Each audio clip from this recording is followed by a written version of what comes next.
Bonjour et bienvenue à la chaîne Reconnue Victime. Poursuivons notre formation sur la culture de viol et la réception des paroles de la victime.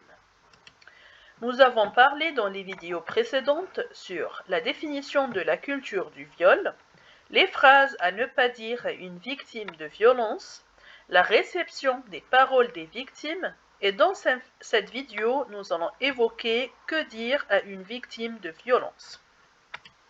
Commençons. Que dire à une victime de violence? Ce qu'il faut dire à une femme victime de violence, le premier réflexe lorsqu'une victime de violence nous parle, c'est souvent de poser des questions, de demander des détails. Comment ça? C'est arrivé quand? Les violences sont tellement difficiles à entendre qu'on va essayer d'en savoir plus. Or, il n'y a pas besoin de détails pour comprendre et accueillir la personne. Ne pas commencer par des questions, commencer par dire des choses gentilles, des choses que la victime n'aura souvent jamais entendues avant. La première phrase, je te crois. Dans notre société, la parole des victimes est quasiment systématiquement remise en cause. Dire je te crois à une personne victime de violence, c'est reconnaître qu'elle ne fabule pas, que ce qu'elle a vécu est grave. Ne pas douter de sa parole, même si vous ne voyez ou n'aviez pas vu de traces ou d'indices, les femmes ont souvent tendance à dissimuler leurs coups et leur mal-être, et les auteurs de violences sont souvent de très grands manipulateurs. Il est parfois difficile de croire qu'une personne a priori bien sous tout rapport soit capable de tels actes, et pourtant toutes les femmes peuvent être concernées, et ce, dans tous les milieux sociaux. La deuxième phrase, je suis là pour t'écouter. Être à l'écoute sans émettre de jugement est très important. L'une des nombreuses stratégies de l'agresseur est d'isoler la victime. C'est faire en sorte que la personne agressée n'ait plus personne à qui se confier ou qui puisse être témoin de ce qui lui arrive. Troisième phrase, tu peux compter sur moi. Il ne faut jamais brusquer la personne victime de violence et lui dire tu dois faire ci, tu dois faire ça, mais plutôt la rassurer, au mieux en lui rappelant qu'elle peut compter sur vous et que vous êtes là pour l'aider. Quoi qu'elle décide de faire, respectez les choix de la victime. Évitez d'être trop directif, les démarches doivent être faites avec son accord. La quatrième phrase, tu as été victime de violence. Beaucoup de personnes ont tendance à dire que les femmes se sont fait violer ou violenter, ce qui suppose que ce sera de leur faute. Il ne faut jamais inverser la faute. C'est toujours l'auteur de l'agression qui est coupable. Il est très important de mettre des mots sur ce qu'elle vit. Cinquième phrase, c'est grave. C'est grave quelle que soit la forme de violence, et c'est puni par la loi. Le premier type de violence est psychologique, mais qu'on a tendance à l'oublier.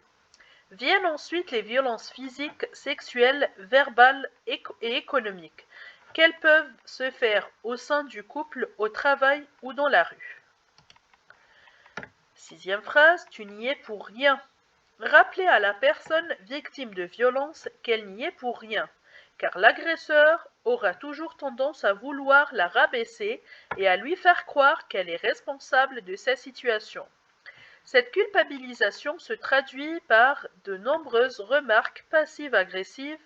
T'es maladroite, t'es nulle, tu ne sers à rien, si je m'énerve c'est parce que tu es bonne à rien, etc.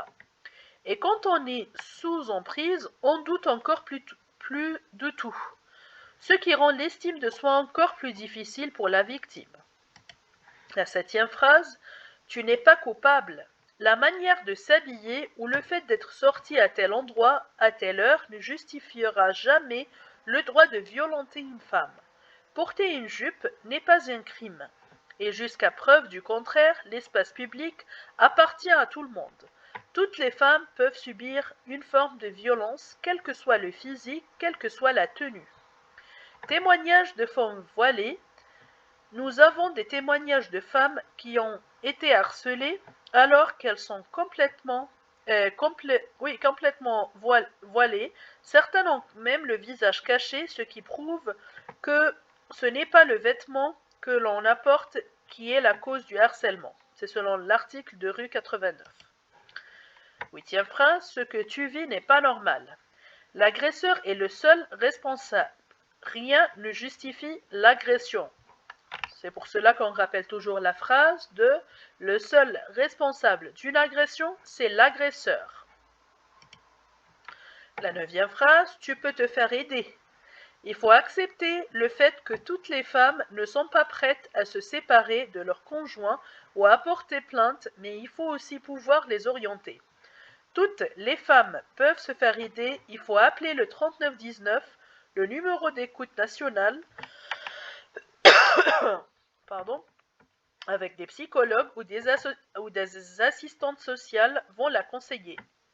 Des professionnels qui vont entendre quelle est sa situation et l'orienter au mieux vers des associations locales ou directement adaptées à ses besoins juridiques, psychologiques, matériels, etc. 10e phrase, je suis là pour toi. Je respecte tes choix. Dans le cas où la victime ne souhaite pas déposer plainte dans l'immédiat, vous pouvez lui proposer de rédiger ce qu'elle vous a relaté. Le jour où elle souhaitera déposer plainte, ce témoignage s'ajoutera à d'autres éléments de preuve. Vous pouvez en garder une copie et lui remettre ce témoignage si cela ne la met pas en danger. Dans le cas contraire, vous pouvez conserver votre témoignage écrit et lui proposer de lui remettre ultérieurement lorsqu'elle entamera les démarches et que cela ne la mettra pas en danger. Prendre la décision de déposer plainte peut demander du temps à une victime, particulièrement en ce qui concerne les violences au sein du couple et les violences sexuelles. Votre témoignage pourra être décisif au moment où celle-ci sera prête à engager des démarches. Même si elle ne souhaite pas porter plainte tout de suite, rédiger rapidement des faits tels qu'ils vous ont été relatés permet de minimiser les possibles interprétations, erreurs ou oublis. Précisez à quelle date ces faits vous ont été relatés, le lieu, dans quel contexte, etc. L'essentiel lorsqu'une personne vient vous voir, c'est d'abord de démonter un par un les mécanismes des violences. Il l'isole, dites « je te crois ». Il la dévalorise, dites « tu as bien fait de m'en parler ». Il inverse la culpabilité, dites « tu n'y es pour rien, c'est lui le coupable ». Il fait peur et menace, dites « la loi est de ton côté ». Il assure son impunité, dites « je peux t'aider ». Et bien sûr, on dit ici « il », mais ça peut être « il » ou « elle », l'agresseur ou l'agresseuse. Voilà pour terminer cette présentation. Que dire à une femme victime? Je te crois, tu n'y es pour rien, c'est lui le coupable, il n'a pas le droit, c'est la loi. Et un petit rappel de comment nous joindre sur les réseaux sociaux. Notre page Facebook reconnu-e victime. Notre Instagram reconnu.e.victime, la chaîne YouTube reconnu-e-victime et vous pouvez nous envoyer un mail sur reconnu.e.victime@gmail.com et dans le mail, si vous souhaitez envoyer des messages anonymes à vos agresseurs et nous les publions, selon votre accord bien sûr, vous pouvez le faire. Et nous indiquons bien .e parce que la victime, ça peut être la ou le victime. La victime, je voulais dire en masculin ou en féminin.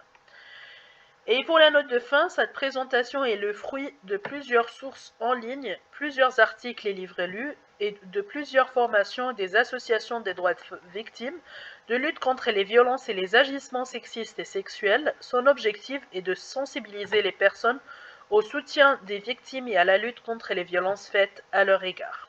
Je vous remercie et à la semaine prochaine.